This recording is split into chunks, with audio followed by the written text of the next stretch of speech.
We're debating India's path tonight, and I could wrap my argument in one sentence borrowed from the White House. Go to New Delhi and see it for yourself. But I've been given more time than that, so I will tell you what I see.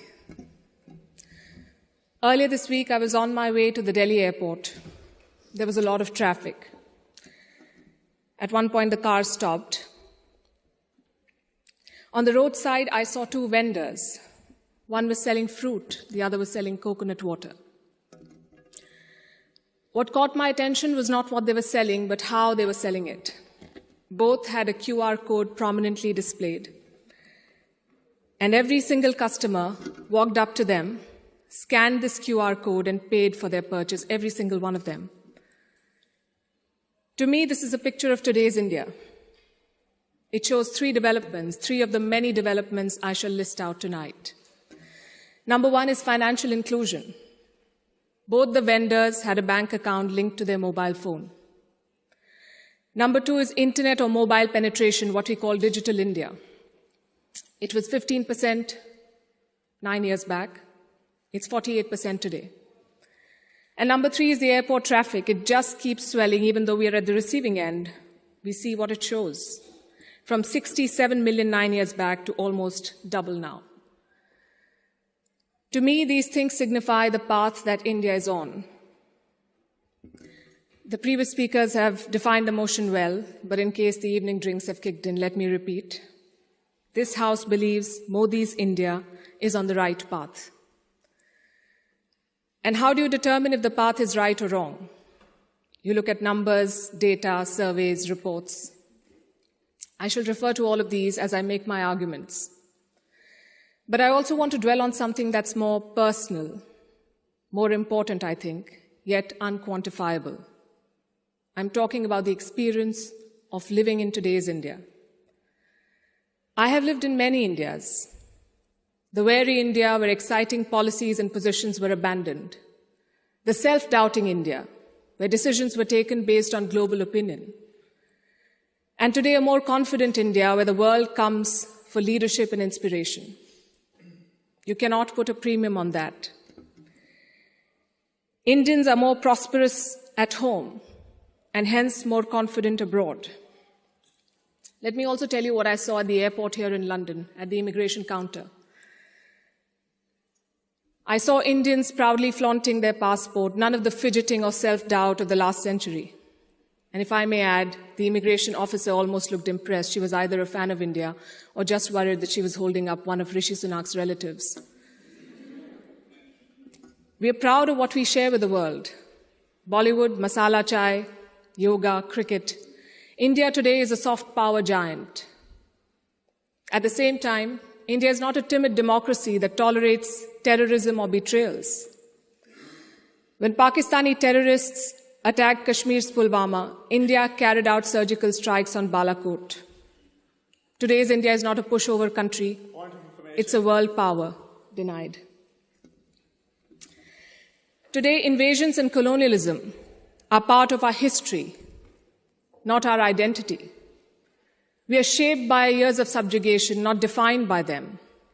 We are excited about our global responsibilities, not wary of them. This change in confidence comes from growth at home. Which brings me to the numbers. I'll start with India's welfare state system and how it has fared in the past decade. 110 million new gas connections, 470 million bank accounts, 220 million insurance beneficiaries. And to be fair, the welfare concept is not new to India. It's been there for a while. What's new is the approach. It's not just about putting more money in the pocket, it's about empowering people. And the result, once again, the evidence shows in the numbers. India's per capita income has gone from 86,000 rupees in 2014 to 172,000 rupees now. It has doubled. And a big reason for that is the falling inflation, from more than 8% 9 years back to less than 6% today. And this, ladies and gentlemen, is in the middle of a global cost of living crisis. Foreign direct investment is at its highest level. Foreign trade is at its highest level. The growth mantra is connectivity. And I don't have to tell the British that. First thing you did in your colonies was build roads and railways. Our growth story has been about two Indias. The urban India, the bustling urban India, and a sluggish rural India. Today, we are trying to connect the two. We are building more than 38 kilometers of highway every day, which is 50% more than what it was 7 years ago. The number of airports has doubled since 2014. The total capacity at seaports has doubled. This connectivity is what is driving India forward. You mentioned GST. Our constitution calls India a union of all states, which is a great tribute to our diversity. But it also meant 28 different state economies, different taxes, different trade practices. This government tried to unify it to create a single Indian market. It took time, but the result is this today. Tax collection is at its highest ever. The number of taxpayers has doubled since 2017. I have a lot of data I could go on, but you get the drift. So now I'm going to talk about India's global position. Because your path is also about your role in the world. Are you a troublemaker or a consensus builder? I think there is no doubt as to where India stands. India is a member of the Quad and the SCO. India is invited to the G7, but is also a member of the BRICS. India rubs shoulders with the West, but also leads the global South. Which other country can claim to juggle these roles? And how does India do it? Because we are not trying to play an outsized role in the world, we are trying to play the right role. In the Russia-Ukraine war, India has not taken sides. And I know it confuses a lot of people here, but back home the thinking is very clear. It is not in our national interest to pick sides and make things worse. India has excellent relations with Russia and the West, and we want to preserve that. It's like when your two good friends fight. Do you pick sides and make things worse? Or do you try to talk sense to them and bridge the divide? I know what a good friend would do. I see what India is doing. India has always been, or always tried, to be a part of the solution, not the problem. Look at our neighborhood policy. When Sri Lanka was sinking, India provided assistance worth $4 billion, no strings attached, no grudges held, for Colombo's proximity with China. A lot of people say that India is losing control of South Asia. I say South Asia was never India's to control. New Delhi is building relations based on mutual respect and equality, and the results show beyond government interactions. Countries like Nepal and Bhutan are using India's online payment systems. Students from the neighborhood come to India for training, grants, and scholarships. This government has aced what we call Buddhist diplomacy. It is leveraging India's position as a cradle of Buddhism. All these initiatives have made India popular. The world stands with us against Chinese expansionism. The global South looks up to us for leadership. The global North looks up to us for partnership. I think that's the hallmark of great diplomacy and statecraft, when you're loved and respected in all quarters. More importantly, when you're trusted in all quarters. India repaid that trust during the COVID-19 pandemic. When the world forgot about morals and globalization, India sent 24 crore vaccines to 100 countries. And you saw the result of that in Papua New Guinea. When Prime Minister Modi landed there, their Prime Minister touched his feet. This was not a personal gesture to a leader. This was a vote of thanks to the entire country. Let's talk about domestic affairs. Kashmir was brought up. This government abrogated Article 370. Today, Kashmir's economy is doing much better. 1.8 crore tourists visited the valley in the last year. That's the highest ever in Indian history, 1.8 crore. Kashmir is getting its first ever foreign direct investment, and that too from a company in the UAE. But since this is Kashmir, let's not limit ourselves to finances.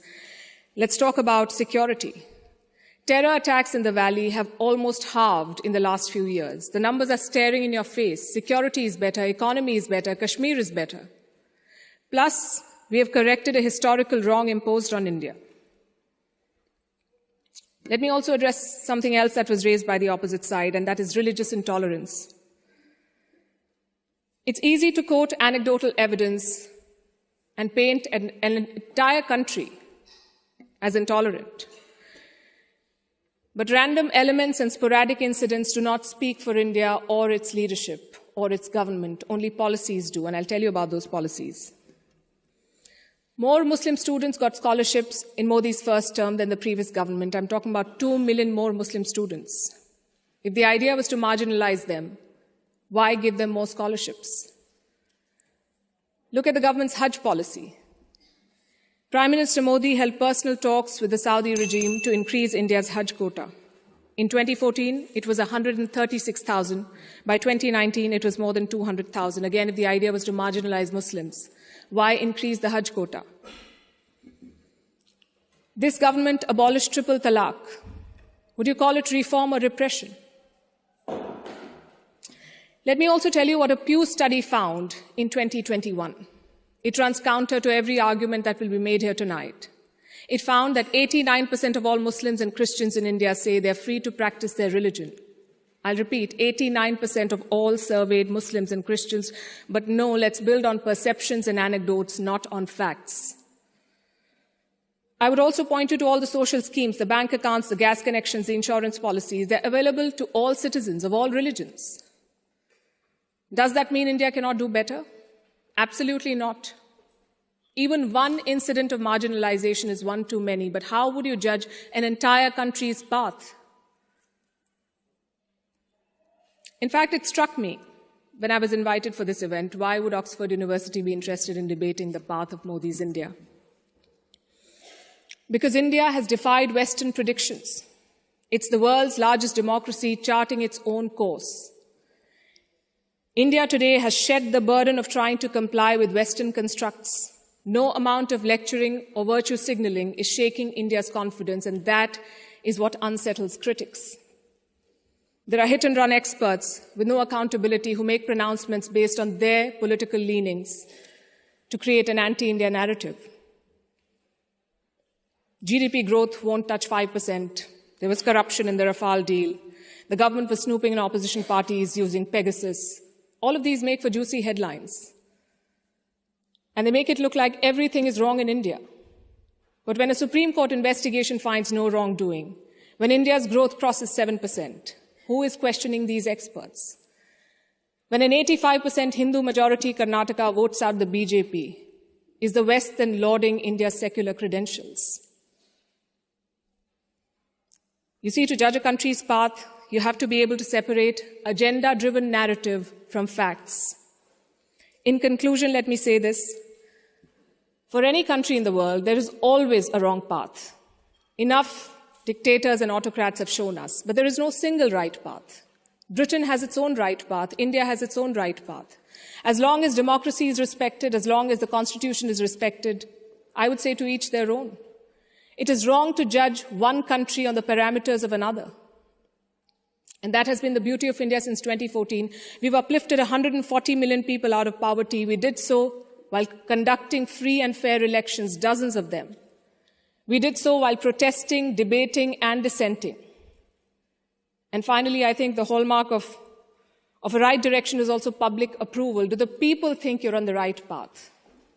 The people of India answered that question in 2019. Thank you.